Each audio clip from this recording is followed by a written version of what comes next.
కడప జిల్లాలో ఆర్యవైశ్య మహాసభ సభ్యత్వ నమోదు, భవన నిర్మాణ నిధుల సేకరణను వేగవంతం చేయాలని జిల్లా ఆర్యవైశ్య సంఘం కమిటీ పిలుపునిచ్చింది.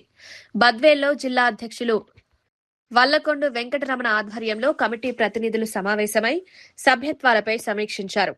మహాసభ రాష్ట్ర నాయకత్వం కడప జిల్లాకు 2000 సభ్యత్వాల లక్ష్యాన్ని కేటాయించగా ఇప్పటికు 600 కూడా పూర్తి కాలేదని జిల్లా అధ్యక్షులు వెంకటరమణ చెప్పారు. ప్రతి ఆర్యవైశ్య కుటుంబం సభ్యత్వం తీసుకుని కార్యక్రమాన్ని విజయవంతం చేయాలని కోరారు. వారి ఆదేశాల ప్రకారము ఈ నెల 31వ తారీఖు కల్లా మన కడప జిల్లా నుంచి కనీసము 2000 సభ్యత్వాలు చేయాలని వాళ్ళు మనకి సర్కులర్ జారీ చేసి ఉన్నారు. మరి ఇప్పటికీ కూడా కడప జిల్లా ఆర్యవైశ్య మహిళా సంఘం కానీ, యువజన సంఘం కానీ, సేవాదళ సభ్యులు కానీ మరి చాలామంది మీ టీంలో నెంబర్లు ఉన్నప్పటికీ కూడా మనం ఆశించినంత ప్రకారము ఈ మెంబర్షిప్ డ్రైవ్ అనేది జరగటం లేదు. మా ప్రయత్నం అయితే చాలా గట్టిగా చేస్తున్నాము. రేపు 6వ తారీఖు ద్వారకా తిరుమలలో మరి పిఎస్టీల మీటింగ్ ఉంది. దీనికి పెద్దలందరూ కూడా వస్తున్నారు.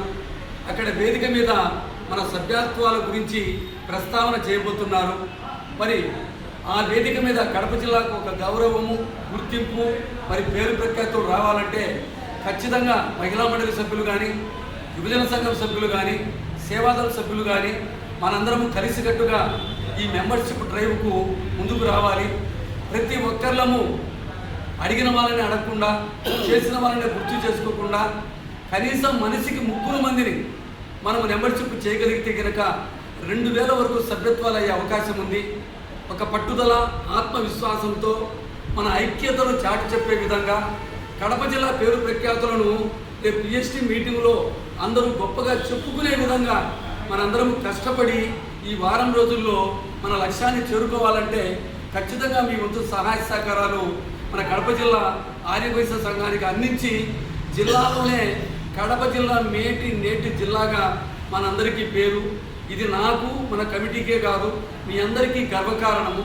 దయవుంచి ప్రతి ఒక్కరూ కూడా ఈ వారం రోజుల్లో బాధ్యతగా మనిషికి 3 చేర్పించినా కూడా మనం సక్సెస్ అవుతాము. ఇందులో 3 రకాల సభ్యత్వాలు మీకు తెలిసిందే. ఒకటి 525, రెండోది 1551, మూడోది 2499 రూపాయలు.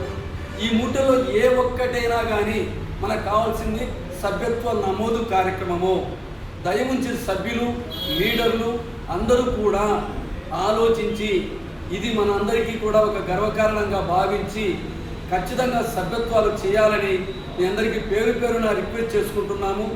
అలాగే రేపు నెలలో కడప జిల్లా సంఘము మీటింగ్ కూడా జరగబోతా ఉంది.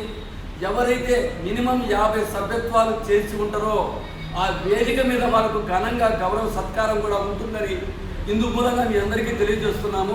దయవుంచి ప్రతి ఒక్కరూ సభ్యత్వాలకు సహకరించవలసినదిగా మనవి. ఈ సభ్యత్వ నమోదు కార్యక్రమంలో కేవలం మహిళా మండలి, యువజన సంఘము మరియు సేవాదలే కాకుండా 40 మండలాల అధ్యక్షులు కూడా ఉన్నారు. అలాగే అమ్మవార్శాల అధ్యక్షులు కూడా ఉన్నారు. మీరు కూడా దయవుంచి దీని మీద దృష్టి పెట్టవలసిందిగా కోరుతున్నాను. అదేవిధంగా మన మహాసభ ఆధ్వర్యంలో విజయవాడలో బిల్డింగ్ని ఏర్పాటు చేస్తున్నారు. ఇది మనందరికీ కూడా ఒక గొప్ప అవకాశం. ఎందుకంటే ఈ బిల్డింగ్ 1 సంవత్సరము, 1.5 సంవత్సరంలో అయిపోతుంది. ఇప్పుడు ఎవరైతే ఆ బిల్డింగ్ ఫండ్ ఇస్తారో వాళ్ళ పేరు చిరస్థాయిగా ఆ గోడల మీద, శిలాఫలకాల మీద గుర్తుండడమే కాకుండా ఆ బిల్డింగ్ కమిటీలో కూడా శాశ్వత నెంబర్లుగా మీకు గౌరవము, గుర్తింపు లభిస్తుంది. కాబట్టి ప్రతి మండలంలో ఒక టార్గెట్గా తీసుకొని 10 మంది సేవ కలిగిన వాళ్ళు, ధనవంతులను టార్గెట్గా చేసుకొని కనీసం 1 అడుగు దానం కానీ లేదా 1,1000 కానీ ఇస్తే మనం వాళ్ళ పేరును నిలబెట్టిన వాళ్ళం అవుతాము. మనకు కూడా మహాసభ బిల్డింగ్లో గౌరవం కూడా ఉంటుందని ప్రతి ఒక్కరూ బిల్డింగ్ ఫండ్ కూడా సహకరించాలని కోరుకుంటున్నాను.